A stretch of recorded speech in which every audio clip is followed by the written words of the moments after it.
Ya, Assalamualaikum warahmatullahi wabarakatuh. Kembali lagi kita dalam program Jangan Salah Arah. Ya, pada sore hari ini kita akan bahas tentang gempa yang terjadi di Turki. Gempa yang sangat besar, 7,8 tidak salah, menimbulkan banyak korban. Sebelum kita mulai, kita saksikan video pengantar berikut.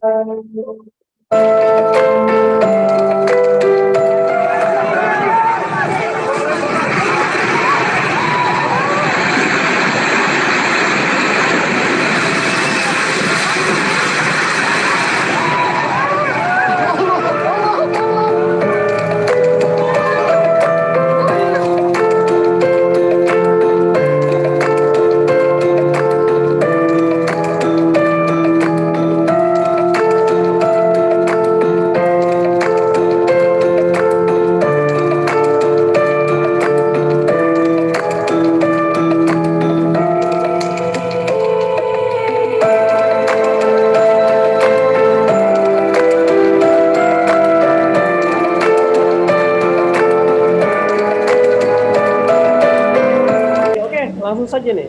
Saya ingin berdiskusi. Bagaimana Bang lihat gempa yang terjadi di Turki ini, Turki dan Syria? Kita sangat berduka ya mendengar kejadian yang terjadi kemarin. Ada banyak gempa, tapi gempa yang terjadi kemarin ini adalah gempa yang sangat bersejarah karena berdasarkan rekod dari pemerintah Turki, inilah gempa terbesar dalam sepanjang sejarah Turki modern ya. Dan ini adalah dengan kekuatan 7,8 skala Richter, yang dimana pusat gempanya itu bukan di laut tapi ada di daratan, dan ternyata dampaknya adalah sangat besar. Korban jiwa sampai detik ini belum bisa dipastikan ya. Ada yang mengatakan sudah mencapai angka 5.000. Pemerintah Amerika melalui survei dari geospasial ya itu mengatakan kemungkinan bisa sampai 8 kali korban yang dilaporkan sekarang itu. Artinya kalau ini 5.000 kali 8 bisa 40.000 orang.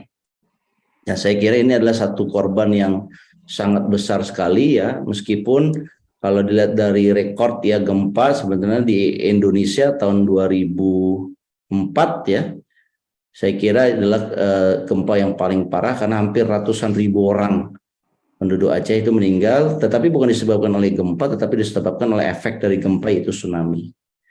Nah, pertanyaan yang paling menarik ya yang kita bisa bahas dalam diskusi ini adalah sebenarnya ini gempa jenis apa?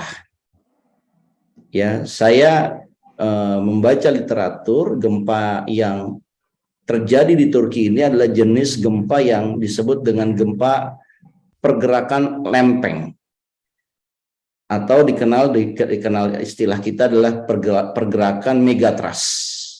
Ya, ini ada beberapa informasi yang saya bisa sharing bagaimana gempa ini terjadi ya. Kelihatan nggak Bro Mustafa? Ya, kelihatan.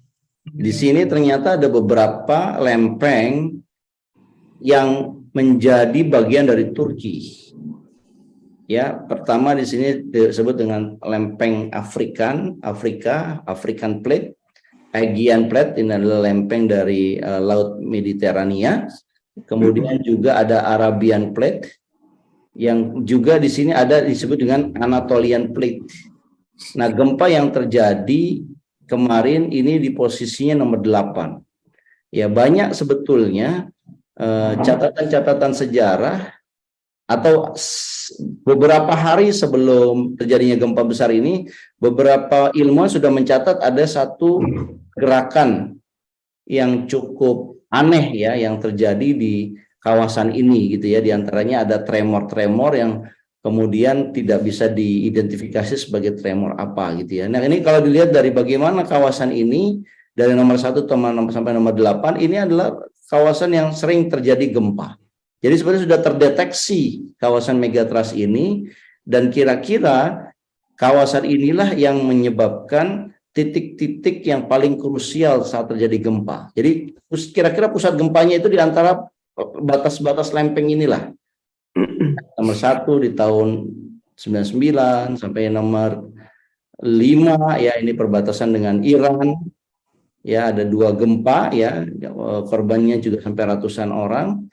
Dan yang terakhir adalah yang ke-8 di titik ini, Februari 2003. Jadi kalau kita melihat ya, bagaimana kita bisa memprediksi gempa, Ya, memprediksinya adalah bagaimana plat-plat ini bertemu. Nah, disitulah titik rawan gempanya.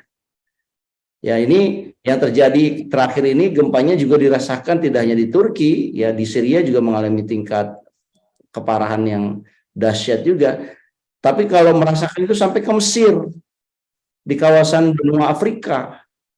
Jadi ini sangat luas sekali spektrumnya. Nah, jadi kita sudah tahu penyebabnya ini adalah disebabkan oleh pergerakan lempeng, dan pergerakan lempeng ini adalah pergerakan yang cukup dahsyat, mencangkup wilayah yang luas. Dan pertanyaannya setelah kita mengetahui, oh berarti ini disebabkan oleh megatrust, pertanyaannya adalah apakah gempa yang akan terjadi di Indonesia ini akan bisa juga terjadi di Indonesia, gempa yang ada di Turki ini. Nah, ini yang mau kita bahas ya, saya kira ini menjadi menarik dan apa yang perlu kita persiapkan untuk mengantisipasi manakala terjadi gempa megatrust itu di Indonesia. Pertanyaan awalnya, apakah ada potensi-potensi megatrust itu terjadi di Indonesia? Ya, tapi saya kira sebelum kita menjawab, saya serahkan dulu ke Bro Mustafa. Ya, oke, baik Bang. Ini kan gempa ini di Indonesia sendiri kan sudah beberapa kali ya belakangan terjadi gempa ya, meskipun skalanya tidak besar. Akhirnya yang cukup besar kan terjadi di Cianjur Bang ya. Nah, tiba-tiba nih di Turki terjadi sangat besar sekali sebetulnya. Makanya faktor alam Indonesia sendiri bagaimana Bang terkait gempa ini? Ya, jadi kita ini negara kepulauan yang terletak di antara dua benua besar dan di antara dua samudra luas. Benua itu adalah benua Australia dan benua Asia. Dan lautnya itu adalah lautan Hindia dan lautan Pasifik, ya kan? Dan ini adalah kepulauan. Nah, kalau kita lihat dari informasi kita peroleh dari teman-teman di BMKG, ya ini kita bisa sharing ini Bro Mustafa, bagaimana posisi Indonesia dan apa kaitannya dengan pergerakan lempeng. Udah kelihatan belum Bro Mustafa? Masih loading proses. Iya, ini kita tunggu ya. Nah, Sudah. Nah udah kelihatan ya. Indonesia ini punya beberapa titik gempa yang disebut dengan gempa megatrust. Ya, ini bisa kelihatan kebanyakan berada di pantai selatan Pulau Jawa sampai sisi barat Pulau Sumatera. Terus memanjang di selatan Sumbawa, Timur Leste, dan juga Halmahera. Nah, di bagian utara itu ada disebut dengan megatrust North Sulawesi, Sulawesi Utara, dan juga dengan Filipina juga ada megatrust Filipina, Laut Maluku, dan Halmahera. Nah, ini kalau di total kemarin kita dapat penjelasan ya teman-teman BMKG, ini ada 13 titik megatrust. Ya, kalau dilihat dari sini berarti kalau kita kelihatan ini titik megatrust ini berada di lautan.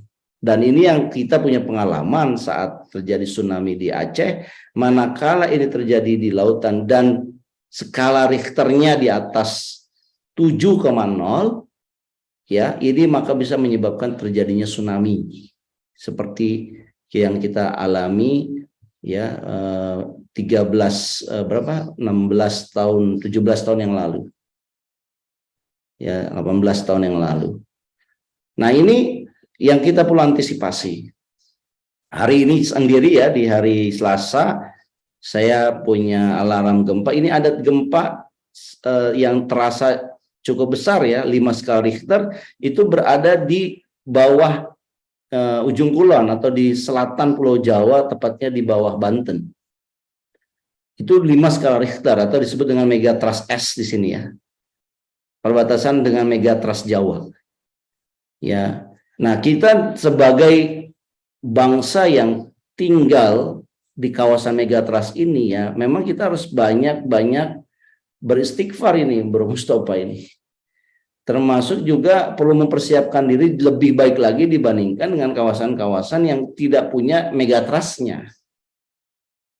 Yang perlu kita siapkan adalah manakala terjadi gempa yang dahsyat, maka kalau ini terjadinya adalah sumbernya episentrumnya di lautan, maka cenderung menyebabkan tsunami, dan tsunami itulah yang paling berbahaya dibandingkan gempa itu sendiri. Ya, beda di Turki mungkin bangunannya apartemen ke atas gitu ya. Kalau kita lihat bangunan-bangunan tinggi kan banyak yang rubuh secara serentak gitu ya. Nah, kalau di kita ini ya di luar kota-kota besar kan rumah-rumahnya masih sifatnya adalah tidak banyak yang tingkat. Meskipun demikian, contoh di Cianjur saja beberapa bulan yang lalu itu korbannya cukup besar juga kan. Ya, sangat dahsyat ketiban atap rumah ataupun bangunan rumah. Nah, ini kalau bisa kita sebutin ya, kalau di mana Turki itu 7,8 ya, ini sebetulnya yang diprediksi yang ada di megatrust di Sumbawa 7,8. Ini kalau terjadi gempa kemungkinan skalanya sekian, termasuk juga di Timor 7,9 dan di Maluku, Laut Maluku 7,9. Tapi yang cukup mengkhawatirkan berdasarkan riset ini, punya potensi di bawah Pulau Jawa ini skalanya 8,1 sampai 8,2, bahkan sampai 9,2 di Andaman Sumatera. Kekuatan megatrustnya. Kenapa kok ilmuwan bisa membuat simulasi seperti? Karena kan terjadi terus lempeng itu bergerak, saling menjauh, yang sebenarnya ketika kekuatan potensialnya terlepas, dia akan kembali lagi. Dan itu dihitung skala Richternya. Ternyata Indonesia ini memang skalanya di atas 7,4. Ya, ini megatrust di Laut Banda itu bisa 7,4. Nah, apa yang terjadi kalau ini terjadinya berurutan gitu loh. Semuanya aktif. Berarti teman-teman, saudara-saudara kita yang berada di pantai barat, di Laut Selatan Jawa, pantai barat Sumatera, ini adalah negara-negara yang berdampak. Ya, sementara memang di Pulau Borneo relatif tidak ada megatrust di sini. Inilah yang menjadi juga salah satu alasan kenapa ibu kota dipindahkan. Ya, karena tidak ada megatrust. Tapi sebenarnya kalau dilihat dari Jakarta sepertinya juga relatif cukup aman. Ya, kecuali memang ada anak Krakatau di sini, ya bisa dikatakan gempa tektonik ya, yang juga pernah menyebabkan tsunami beberapa tahun yang lalu. Nah, saya kira ini pertanyaannya sudah terjawab. Bagaimana dengan potensi Indonesia? Apakah Indonesia bisa mengalami megatrust? Ya, jawabannya bisa. Bahkan kita sangat mengejutkan, ada beberapa titik ya, tidak hanya satu, lebih dari 13 saya kira. Ini ada titik-titik megatrust yang bisa tiba-tiba aktif dan skalanya sangat dahsyat ya, minimal itu 7,4 skala Richter. Dan ini efek turunannya adalah kalau dia terjadi di laut bisa menimbulkan bahaya tsunami, dan yang tsunami inilah yang kemudian kita tidak prediksi karena tiba-tiba laut mengering dan kemudian ada limpahan air yang sangat tinggi yang masuk ke daratan, dan itulah yang cukup berbahaya bagi keselamatan masyarakat Indonesia.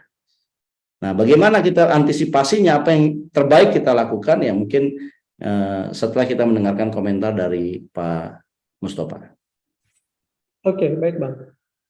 Ya mungkin ya ini kan bencana alam ya, artinya semua orang tidak menginginkan ya terjadinya itu.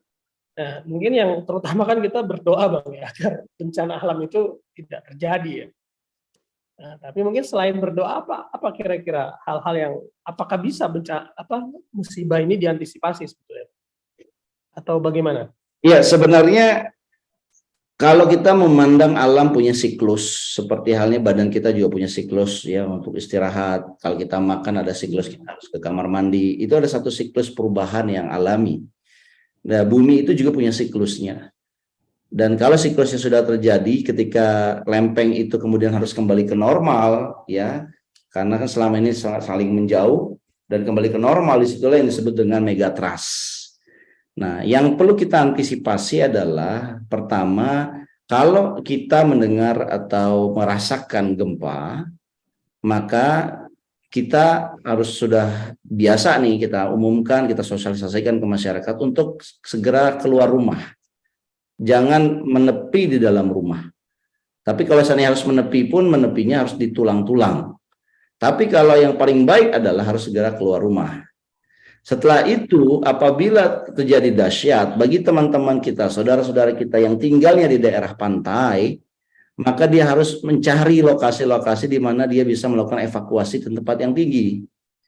Ada atau ada tidak ada tsunami, ada atau tidak ada peringatan tsunami, kita harusnya punya intuisi. Memang ini biasanya disadari sama anak-anak muda, tetapi orang-orang tua mungkin ya karena mereka juga susah untuk evakuasi, merasa ini kita pasrah saja. Menurut saya ya, pengetahuan ini harus dimiliki oleh seluruh bangsa Indonesia. Karena kita lihat lokasinya seperti itu, maka pengetahuan akan gempa ini harusnya menjadi pengetahuan yang wajib yang diajarkan mulai dari PAUD, sekolah dasar, SMP sampai SMA, bro. Yang kedua yang berikutnya adalah ketika kita sudah memahami ilmunya, maka kita harus melatih yang namanya kesetiakawanan sosial. Artinya kita perlu ya, ketika misalkan ini terjadi, ada orang-orang tua yang mungkin mobilitasnya terlambat, nah ini bagaimana kita bantu juga. Kalau apa yang terjadi kita tidak punya kesetiakawanan sosial, maka gempa terjadi, semua orang melarikan dirinya sendiri, yang pada akhirnya kita lupa bahwa kita punya orang tua, ya, punya kakek dan nenek, orang-orang yang jompo yang mereka nggak bisa evakuasi tanpa ada bantuan kita dari yang muda. Nah, saya kira itu ya, pertama adalah menyelamatkan diri sendiri ketika terjadi gempa itu harus meninggalkan bangunan tinggi. Yang kedua adalah kita mulai mencari evakuasi ke titik yang tertinggi, baik itu bukit ataupun tidak gedung ya, tapi tempat-tempat yang memang kita bisa yakin dia bisa melindungi kita apabila terjadi tsunami. Dan yang ketiga adalah melatih jiwa kesetiakawanan sosial, Bro Mustafa. Nah, kalau ketiga itu terjadi, ya kita berharap kita bisa meminimalkan korban apabila megatrust itu betul-betul terjadi. Kalau kita sudah aware, ya insya Allah pemerintah tidak perlu susah-susah untuk memberikan menurunkan relawan, karena semua orang sudah menjadi relawan bagi diri dan keluarganya. Saya kira ini yang perlu kita siapkan ya, Bro Mustafa ya, sebagai satu bangsa yang ingin selamat atau ingin istilahnya meminimalkan korban jiwa dari gempa megatrust yang sewaktu-waktu bisa dapat terjadi. Demikian, Bro. Saya rasa cukup Bang ya pembahasan kita ya. Artinya ya upaya-upaya itu bisa kita lakukan ya untuk mengantisipasi ketika terjadinya musibah gempa. Mungkin yang sangat penting ya, kita harus terus berdoa Bang ya, agar kita ya dihindarkan lah ya dari musibah ini. Ya, betul. Itu mungkin sebagai penutup. Terima kasih Bang atas waktu.